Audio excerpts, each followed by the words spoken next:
วันนี้เราจะมาเปลี่ยนเมนูภาษาอังกฤษเป็นภาษาไทยใน Microsoft Office 2016 เนาะ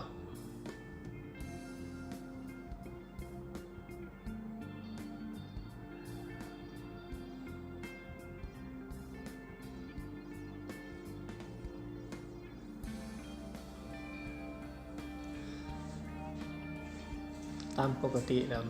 หน้าตาของ Word Microsoft Office 2016 มันจะเป็นแท็บเมนูข้างถึงมันจะเป็นภาษาอังกฤษป่ะเนาะแต่เมื่อนี้เราจะมาเปลี่ยนแท็บเมนูภาษาอังกฤษเป็นภาษาไทยเพื่อการสะดวกในการนำใช้เนาะเอามาเข้ามาก่อนอื่นเราก็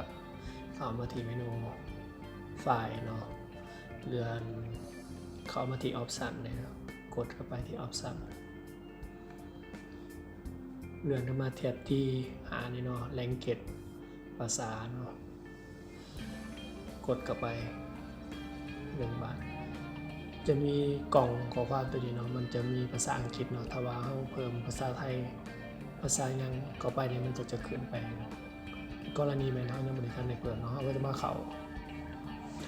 การเพิ่มแอดภาษา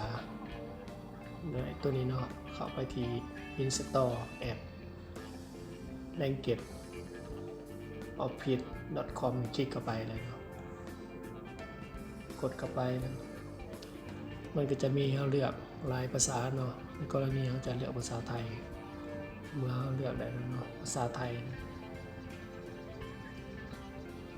เมื่อเลือกได้เป็นที่หัวแล้วก็กดโอเคเนาะตกลงมันก็จะลิงก์มาหน้าเว็บของ Microsoft Office ได้เนาะมันก็จะถามว่าต้องการจะติดตั้งแพ็กเกจภาษาไทยสำหรับ Office 32 บิตหรือบ่เนาะเฮาตอนนี้เราจะติดตั้งเฮาก็กดที่ปุ่มดาวน์โหลดทางบ้านเนาะมันก็จะเต้นมาหน้านี่มันจะถามว่าเราต้องการจะดาวน์โหลดหรือบ่เอาก็โหลดเลยเนาะก็รอถ่ายิงตามความไวของอินเทอร์เน็ตเนาะ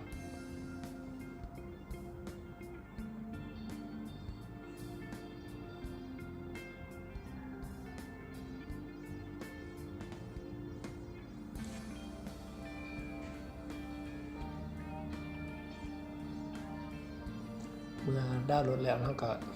กดไปที่เปิดแล้วเนาะเราจะรันโปรแกรมมันก็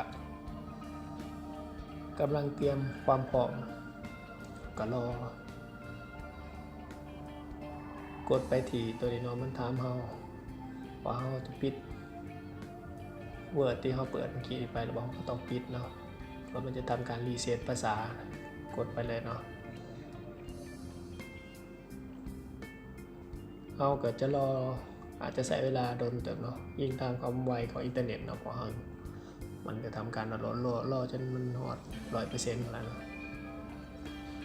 เราเลยตัดคลิปมาเลยมันไก่เนาะมันก็ไก่สำเร็จจะอร่อยแล้ว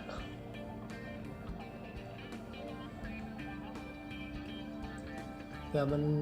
ดาวน์โหลดสำเร็จแล้วเนาะเราก็มันกับภาษาที่เราจะต้องการเปิดไม่เอาเลยเนาะเอาก็เปิดที่ Microsoft Word ขึ้นมาเนาะเอาเปลี่ยนใน Word Excel Office PowerPoint มันก็จะเปลี่ยนไปเบิดเนาะใน Office นี่เนาะสังเกตว่าแท็บเมนูมันยังเป็นภาษาอังกฤษอยู่เนาะเอาก็เข้ามาที่เมนูไฟล์เลื่อนไปหาคำว่า Option เนาะตัวสุดท้ายกดเข้าไปก็มาเลือก Language เอาสามารถซับเนาะภาษาไทยมันจะขึ้นมาเลยเนาะเอาก็เลือกภาษาเริ่มต้นในการเปิดโปรแกรม Office ขึ้นมาเป็นภาษาไทยภาษานี่เราสามารถเปลี่ยนซับกันได้เนาะยิ่งตามความต้องการของเราอย่างไรมันเป็นภาษาอังกฤษคือเก่าก็เปลี่ยนได้เลยเนาะอันนี้เป็นไทยเรากดที่ไทยขึ้นเทิงเลยเนาะแล้วก็มาเซตขาตัวลมนี้เซตเมื่อเรากดมันก็จะมีกล่องข้อความถามว่าต้องการจะเปลี่ยนภาษาหรือว่ามันเขาก็ กดแยดแล้วเนาะกดมาหลังจากกดโอเคมันจะให้เราปิดโปรแกรมก่อนเนาะแล้วเราจะเปิดขึ้นใหม่แล้วมันก็จะเป็นภาษาไทยแล้วเนาะวันนี้ก็กดตกลงเลยแล้วกดแล้วก็ปิดโปรแกรมไปเนาะเปิดใหม่เปิดขึ้นมาใหม่มันก็จะเป็นเมนูต่างๆมันก็จะเป็นภาษาไทยเลยเนาะถ้าเฮาบ่มักภาษาไทยเฮามักภาษาอังกฤษแบบเก่าเฮาก็เข้าไปที่การเปลี่ยนแปลงเข้าไปที่ไฟล์คือเก่าเลยเนาะคือที่เฮาแนะนำไปนะการแนะนำการเปลี่ยนเมนูเป็นภาษาไทยก็สิ้นสุดเพียงเท่านี้เนาะหากว่าการเว้ายังบ่ชัดแจ้งก็ตำหนิติชมกันได้เนาะขอขอบใจ